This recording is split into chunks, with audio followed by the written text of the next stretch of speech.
Syaitanirrajim. Bismillahirrahmanirrahim. Alhamdulillah wassalatu wassalam ala Rasulillah wa alihi wa sahbihi wa man wala. Qala al-musannifu rahimahullahu ta'ala bahasan istighna dan iftiqar. Adalah istighna itu ibarat daripada terkaya Tuhan dan terlepasnya Tuhan atas tafsir daripada yang lain. Pada serba-serbi terlepas tu daripada serba-serbi. Dan iftikar itu ibarat daripada berkehendak ke semua barang yang lain. Barang tu yang lain itu daripada Allah Ta'ala, dan tak lepasnya barang yang lain kepada Allah Ta'ala. Tak lepas pada tiap-tiap kelakuan. Maka tidak diterimakan istighna-Nya Ta'ala itu melainkan ianya bersifat dengan wujub, qidam, baqa, mukhalafatuhu Ta'ala lil hawadis, qiyamuhu Ta'ala binafsih, sama basar kalam, dan di atas menyabitkan ahwal dibilangkan pula tiga sifat maknawiyah. Kerana jika tak bersifat ia Allah Ta'ala dengan segala sifat ini yang tersebut, maka ada kalanya Allah Ta'ala itu tak lepas ia Allah Ta'ala dan berkehendak ia Allah Ta'ala kepada menjadikan dia kan Allah Ta'ala. Jika ternafi salah satu daripada wujud hingga mukhalafah atau satu makna daripada dua makna bagi qiyamuhu binafsih, yakni berhajat kepada yang menjadi, berhajat kepada yang menupan, dengan bahawa ia tiada diarak. Maka dua makna tu tidak berhajat kepada yang menjadi dan tidak adalah ia tu arak. Dengan makna adanya Ta'ala bukan sebab ada pada benda yang lain, atau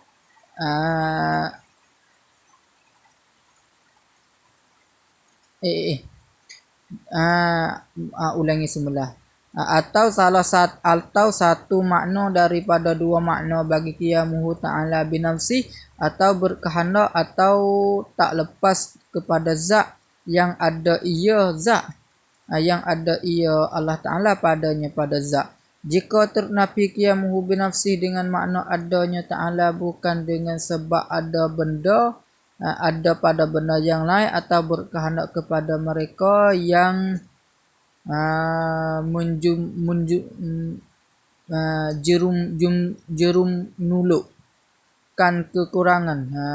menolakkan kekurangan daripadanya Allah Ta'ala. Jika ternafi salah satu daripada sama basar kalam, maka apabila wajib baginya Allah Ta'ala segala sifat yang tersebut itu, maka tentu ketiadaan bersifatnya Ta'ala dengan segala lawannya. Itu mulanya atas Allah Ta'ala. Itu dengan surahannya tersebutlah menunjuk kata Allah Ta'ala yang bersifat dengan istighnat. Betul, istighnat atau termasuk sifat yang telah sebut. Dan direti daripada istighnatnya Ta'ala juga akan ketiadaan wajib buat apa-apa mungkin atau meninggalkannya yang mungkin. Kerana jika wajib, maka tentu tak lepasnya Ta'ala daripada demikian mungkin. Adapun ataupun iftikar pada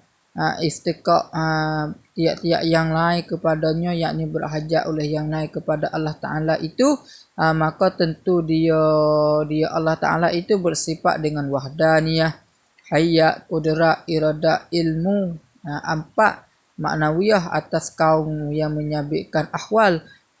Kerana jika ternafi, kena boleh kata tentu dia itu bersifat ilah. Kerana jika ternafi salah satu daripada segala sifat ini, yakni sifat yang telah sebut, maka tentu boleh lepas barang yang lain daripada Allah Ta'ala. Maka tentulah dia Allah Ta'ala itu bukan Tuhan. Maka apabila wajib baginya Ta'ala segala sifat itu, maka tentulah ketiadaan bersifat dengan lawannya. Maka apabila wajib baginya Ta'ala dengan segala sifat itu, yakni sifat daripada wahdaniyah, hayat, qudrat, iradah, ilmu tu, maka tentulah tidak ketiadaan bersifatnya Ta'ala dengan lawannya, lawan bagi yang tersebut, sifat yang tersebut. Maka segala sifat yang retikan dia daripada istighna'nya Ta'ala itu dinamakan dia barang yang masuk di dalam istighna'. Dan begitulah, yakni seperti istighna' lah juga pada iftikar. Wallahu a'lam. Kaedah ini suatu kaedah adalah segala sifat yang termasuk segala sifat di dalam makna istighna' itu, di makna istighna' dan iftikar, itulah yang dikatakan yang termasuk di dalam makna la ilaha illallah. Kerana makna la ilaha illallah itu ialah tiada ada Tuhan yang sembahkan dengan sebenar, yang disembahkan dengan sebenar-benar itu malaikat Allah Ta'ala jua, yang ada, yang adanya Tuhan. Dan jika ada sekalipun pada dakwa kafir-kafir itu, maka bukannya Tuhan. Kalau begitu, kalau faham dah huraian tersebut, tetaplah Allah Ta'ala itu ianya jua yang terkaya Allah Ta'ala daripada tiap-tiap barang yang lain, dan yang iftikar oleh tiap-tiap yang lain itu kepadanya, kepada Allah Ta'ala.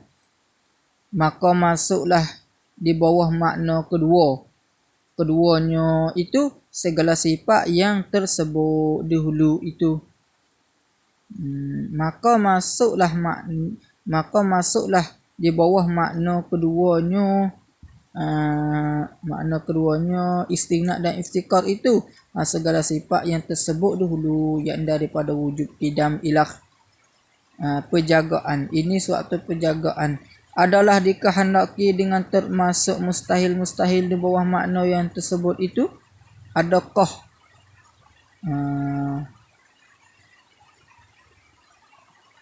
adalah dikehendaki dengan termasuk mustahil di bawah makna yang tersebut itu, yakni makna iftikar dan istighna' tu ialah masuknya dengan jalan ketiadaannya. Dikatakan masuk istihalatul mustahil. Wallahu a'lam.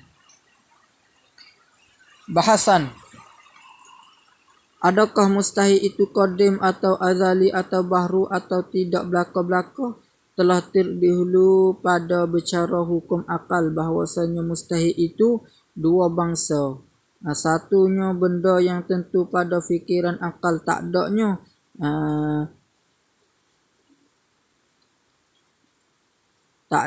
kedua daripada dua tu yang tentu pada fikiran akal,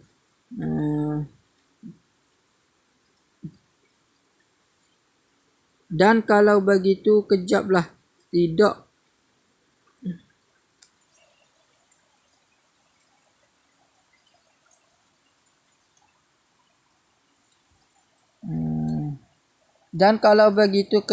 tidak boleh dihukumkan atasnya mustahil itu dengan qadim yang tentu taknya.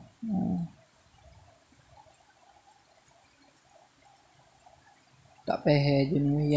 Yang kedua yang tentu pada akal, pada fikiran akal.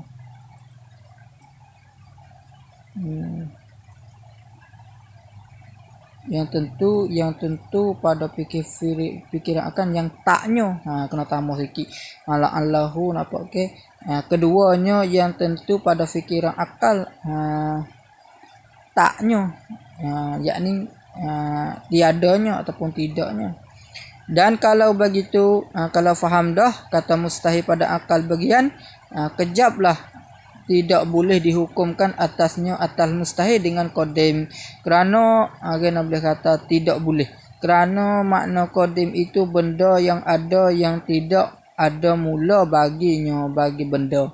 Seperti zat Tuhan dan segala sifat ma'ani baginya bagi Tuhan dan tidak dihukumkan atasnya juga mustahil itu dengan azali, kerana makna azali itu perkara yang tidak ada mula baginya bagi azali.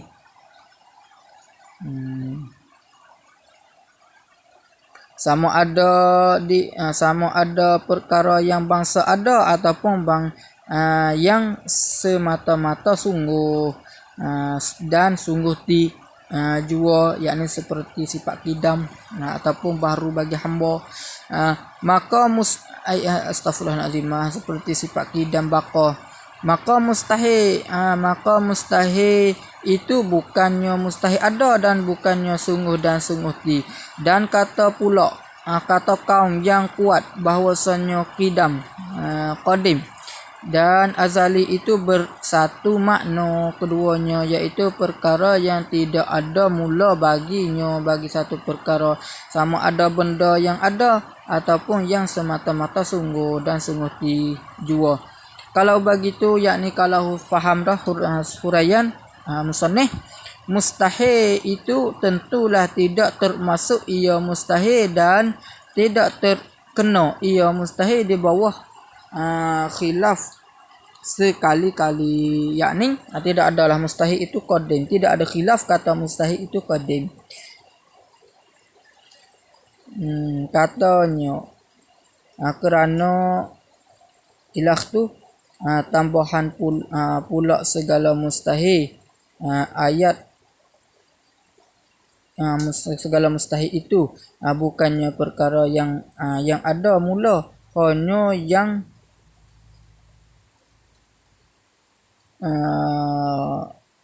kata musannif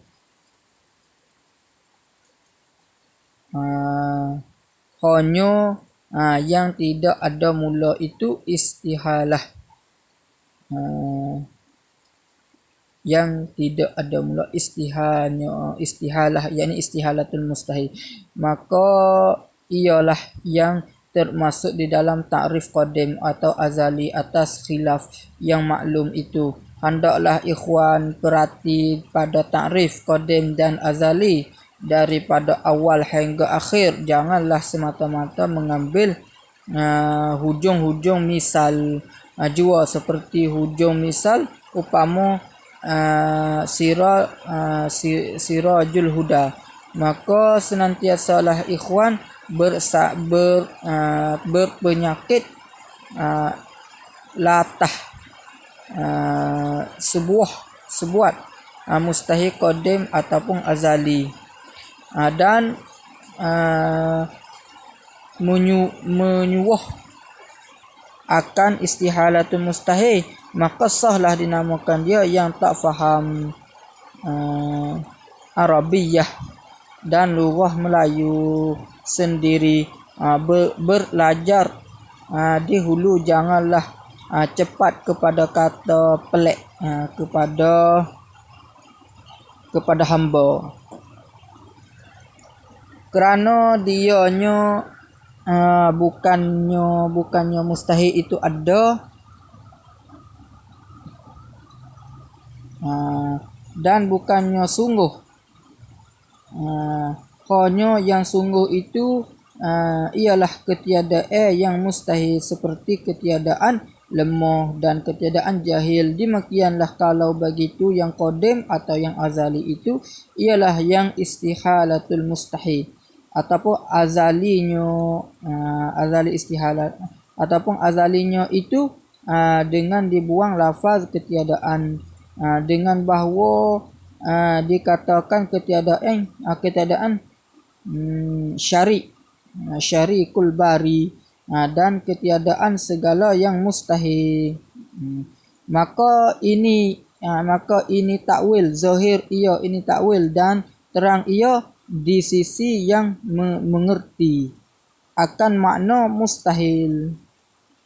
Katanya musannif, makna mustahil pendeknya mustahil itu barang yang ternafi dirinya, yakni dirinya tidak sama sekali,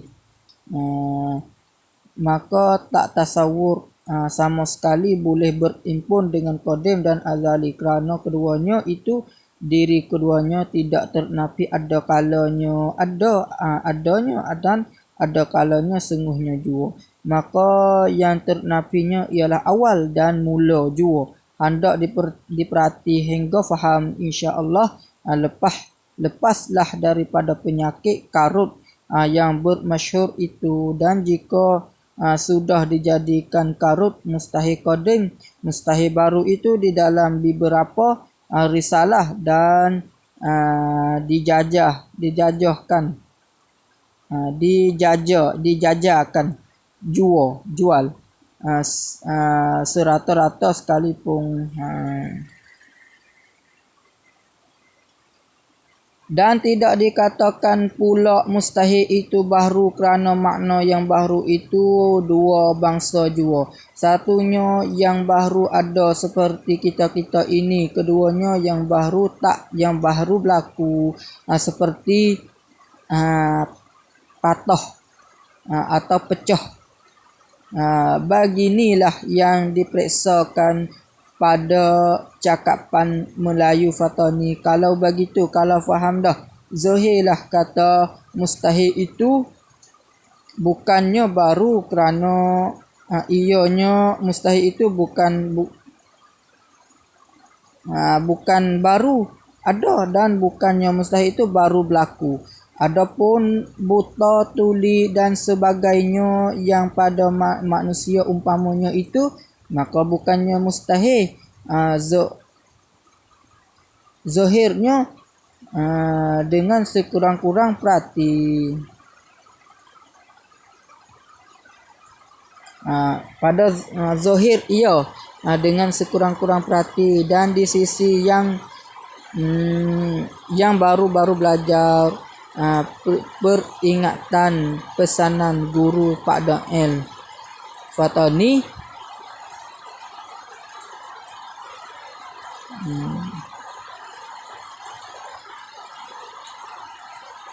zahir ia tak mana ni, tak tahu ia tu adalah lafaz sungguh itu diterjemahkan dia daripada perkataan kitab-kitab Arab mutlaqul tahaqquqi dan mutlaqus subuti. Tuhanku, balaslah akan kebajikan yang banyak kepada guru kita itu, kerana ianya boleh dikatakan satu guru yang mensedarkan, yang insaf, yakni yang bijak-bijak, dan mentahqiqkan murid-muridnya dengan sepenuh-penuh pengertian yang jeru mensorehkan dengan kehendak-kehendak ulama pengarang-pengarang yang dulu-dulu pada serba-serbi ilmu biiznillah wa iradatihi, yakni dengan kehendaknya Allah Subhanahu taala, kehendaknya taala, dan tidak menyedera dan tidak memberi bekas sekali-kali kecederaan yang bodoh-bodoh dan yang jahil-jahil atas guru kita yang mulia itu. Hei beranakku dan kekasihku, janganlah kamu bermegah-megah dengan belajar atau mengajar akan kitab-kitab yang besar, padahal jahil kamu akan dua kali lima. Masalan, maka ini bawakan 2 kali 5. 2 kali jadi 5.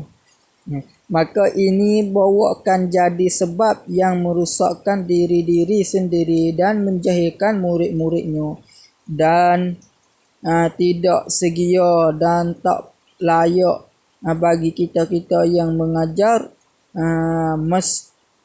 mensembunyikan jahil daripada murid-muridnya. mesembunyi zahir daripada muridnya, maka tetaplah dan mestilah yang kita tak tahu itu dimengakukan, yakni dengan bahawa kita orang mengajar ni mengaku kata tempat mana tak tahu, kata tak tahu, tempat mana tahu, kata tahu. Mudah-mudahan akhirnya boleh murid-murid kita itu juga beritahu akan kita, dengan sebab mereka itu, murid-murid itu